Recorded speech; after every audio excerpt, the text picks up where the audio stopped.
What's going on, YouTubers? Welcome to another episode of Super Retro Geek. And today I'm going to be reviewing this really cool game. It's called Shadow Fight 2.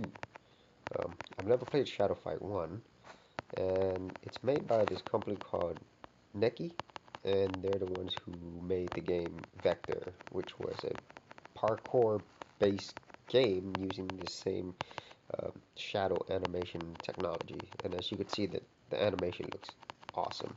So right now I'm in a dojo, practicing beating the crap out of this bag. And so this game, the story behind it is there was this great warrior who couldn't find an equal to battle, and so he finds this temple.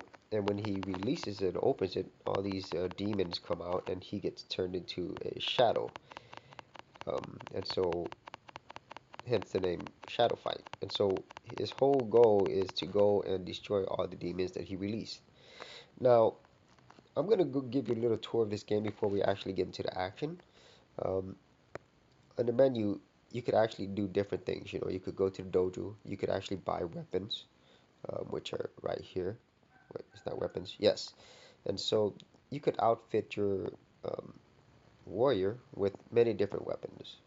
And the cool thing is to actually take damage, which is cool. There's a lot of different mechanics here. You could so there's more than just straight fighting. So you can buy helmets right here, um, weapons and so forth as you unlock them, and you could also buy coins.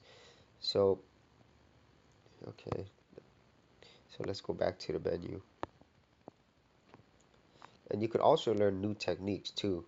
So this game is really in depth. So think of it as a Street Fighter uh, with a little bit of Mortal Kombat, um, and also weapons-based stuff like if you played Samurai Showdown.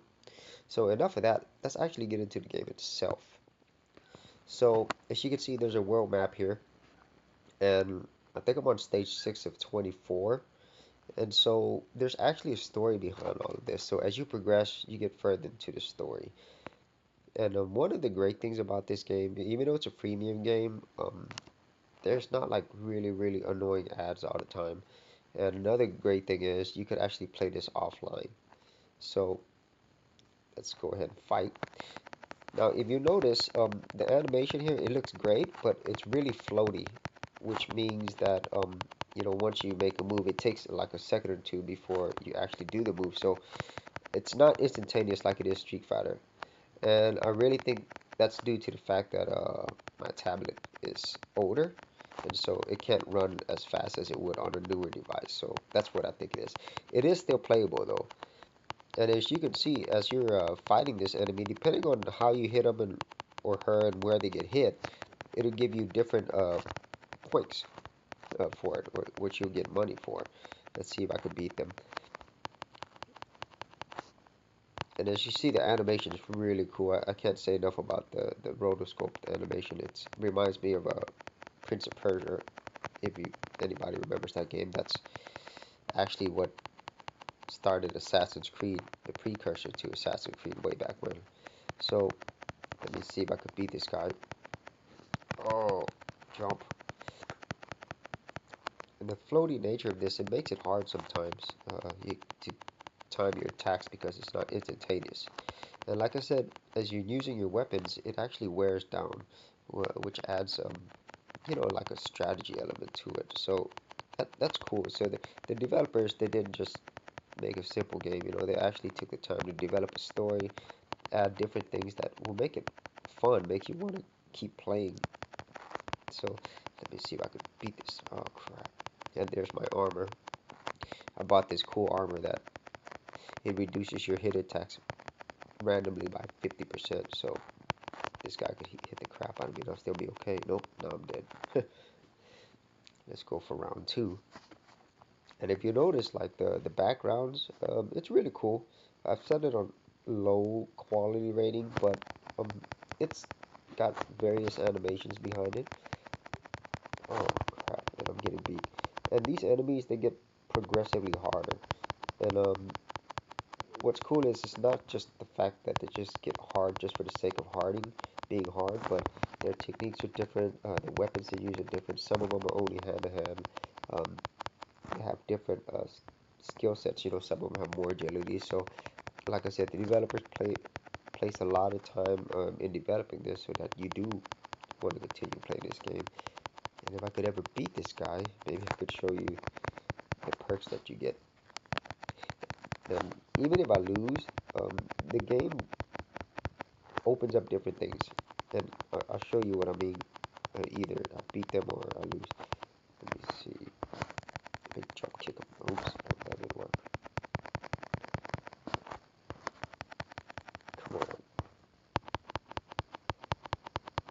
So because of this slow motion on this game, it looks like everything's running slow, which is kind of is, but it's not bad, actually. Come on, kick. So the kind of technique I figured out, it hasn't worked all the time, but if I'm like far enough to jump, I can do jump kick and that'll usually hit them. And then if I'm real close, I'll go ahead and use my punch or, oh crap, I just died. Okay, so what happens is after you die, you still get some money. So after you die, they will give you different hints, and also sometimes they will give you extra items for being hurt and so forth. And so that's my review of Shadow Fight 2. I think it's a really cool game. It's done really, really well. The graphics are great. Um, there's a lot of elements to it besides just fighting. And for being a freemium game, there's really nothing that prevents you from, annoying ads popping up all the time to prevent you from enjoying the game. And the in-app purchases are done real well, so they don't force it on top of you all the time. So it's free at the Google Play Store. Go download it. It's a really fun game. Shadow Fight 2. I guess my thumbs up for this. If you had any comments on this, or if you like my videos, please subscribe, and we'll actually see you on the very next episode.